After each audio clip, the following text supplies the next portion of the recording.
Assalamualaikum warahmatullahi wabarakatuh. Perkenalkan, kami dari kelompok satu yang beranggotakan Nando Kurniawan, saya sendiri, Nur Habibah, dan Syafiq Marus.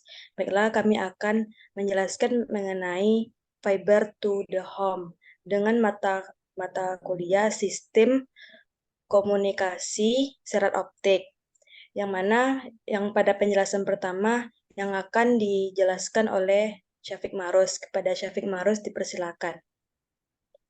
eh, apa itu fiber to the home? Yaitu fiber to the home adalah sistem penyediaan akses jaringan fiber optik di mana FTTH menghubungkan jaringan core dengan pelanggan. FTTH juga penerapan pasif optical network yang menyampaikan sinyal melalui serat optik dengan titik tra- terminasi di rumah pelanggan. FTTH adalah satu dari berbagai alternatif jaringan FTTX. Ya, istilah yang lainnya adalah fiber to the building atau FTTB, fiber to the crop, fiber to the tower, atau fiber to the zone. Ini Dan ini adalah contoh dari topologi FTH dan ada 4 segmen cantuan kabel pada jaringan FTTH, yaitu segmen A, faktual cantuan kabel feeder, penghubungan optical distribution frame dan optical distribution cabinet. Dan segmen B yaitu cantuan kabel distribusi dan optical distribution point ODP. ODC dan ODP merupakan lokasi sambungan splice dan splitter. Segmen C yaitu cantuan kabel penanggal atau drop, dan segmen D adalah cantuan kabel rumah gedung yang terdapat dalam rumah atau gedung, dan optical indoor outlet roset. Jenis topologi yang digunakan FTTH yaitu point to point. Point to point adalah teknologi FTTH yang paling sederhana. Setiap rumah atau gedung terhubung langsung ke pusat jaringan melalui serat optik. Setiap serat optik hanya digunakan untuk menghubung satu rumah atau gedung, sehingga tidak ada pembagian bandwidth antara pengguna. Yang kedua, passive optical network, yaitu PON, adalah topologi FTTH yang lebih kompleks. Pada PON, beberapa rumah atau gedung dihubungkan ke pusat jaringan melalui serat optik yang sama. Serat optik dibagi dalam jaringan menggunakan splitter optik yang membagi bandwidth antara pengguna, dan yang terakhir yaitu ketiga, Gigabit Passive Optical Network atau GPON adalah jenis PON yang lebih cepat dan efisien. GPON menggunakan teknologi time division multiplexing atau TDM untuk membagi bandwidth antara pengguna. Perangkat keras yang dan slide kanan kita lanjutkan melalui Nando. Nando dipersilahkan. Selanjutnya yaitu perangkat keras yang umum digunakan pada FTTH. Yang pertama itu ada Optical Line Terminal atau OLT. OLT berfungsi sebagai antarmuka sentral dengan jaringan yang dihubungkan ke satu atau lebih jaringan distribusi optik.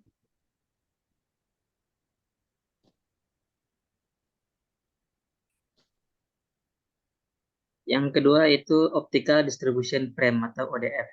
ODF merupakan tempat peralihan dari kabel outdoor dengan kabel indoor dan sebaliknya. Yang ketiga itu ada kabel feeder.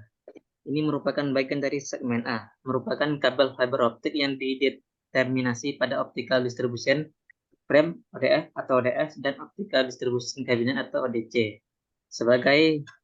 Fungsinya sebagai menghubungkan kedua perangkat tersebut. Yang keempat itu ada ODC atau optical distribution cabinet. Fungsinya sebagai berikut, yaitu pertama sebagai titik terminasi ujung kabel feeder dan pangkal kabel distribusi. Yang kedua sebagai titik distribusi kabel dan kapasitas besar feeder yang menjadi kabel yang berkapasitas lebih kecil atau distribusi. Ketiga itu sebagai tempat pembagi informasi sinyal optik atau splitter. Selanjutnya itu tempat penyambungan dan juga sebagai perangkat lemari kabel fiber optik. Fungsinya itu untuk melakukan distribusi yang terdesentralisasi, seperti aplikasi akses jaringan dari serat optik di luar ruangan. Selanjutnya itu ada kabel distribusi, merupakan bagian dari segmen B, yaitu fungsinya untuk meneruskan informasi sinyal optik mulai dari ODC sampai dengan ODP.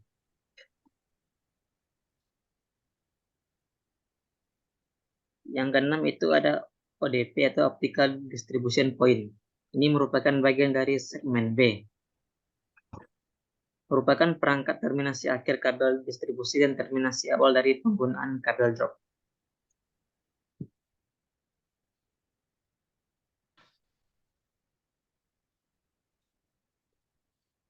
Lanjut.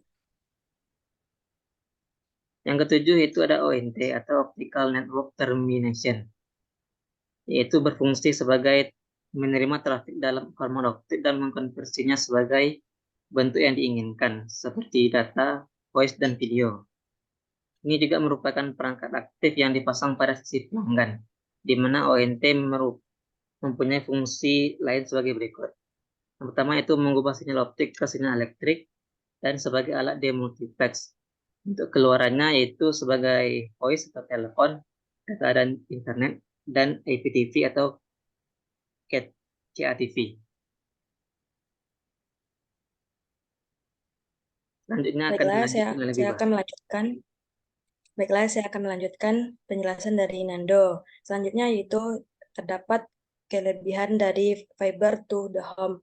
Yang pertama, teknologi baru membuat fiber to the home lebih murah. Fiber to the home mampu menyediakan kecepatan unduh dan unggah yang sangat tinggi, yang memungkinkan akses internet cepat dan responsif. Di alternatif untuk fiber to the home memadai untuk memenuhi kebutuhan bandwidth di masa depan. Yang ketiga, serat optik menghilangkan masalah interferensi elektromagnetik yang sering terjadi pada kabel tembaga. Ini menghasilkan kualitas sinyal yang lebih baik dan stabilitas yang lebih tinggi.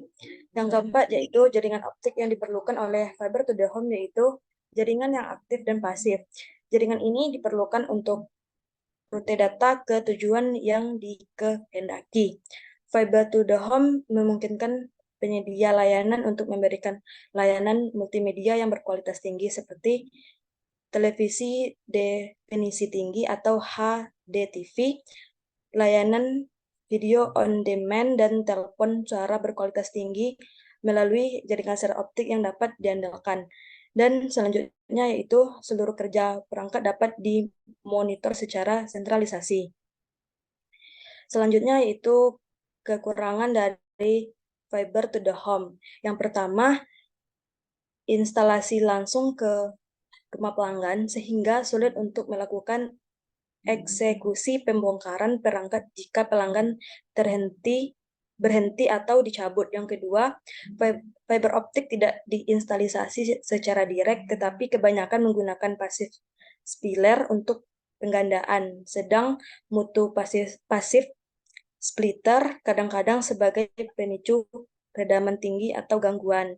Yang ketiga, pelanggan diberi beban tambahan daya seperti catuan daya ONT, set-box TV, dan catuan daya pesawat telepon. Jika catuan listrik mati dan tidak ada cadangan daya, maka perangkat juga ikut off. Yang keempat, jika FO dan perangkat mengalami kerusakan atau gangguan, membutuhkan waktu yang lama untuk recovery karena adanya peralatan khusus dan teknisi yang ahli di bidangnya. Sekian yang dapat kami jelaskan mengenai fiber to the home. Jika ada salah dan kurangnya, kami mohon. Dari kelompok 1 menutup dalam yang penjelasan dari fiber to the home ini. Assalamualaikum warahmatullahi wabarakatuh.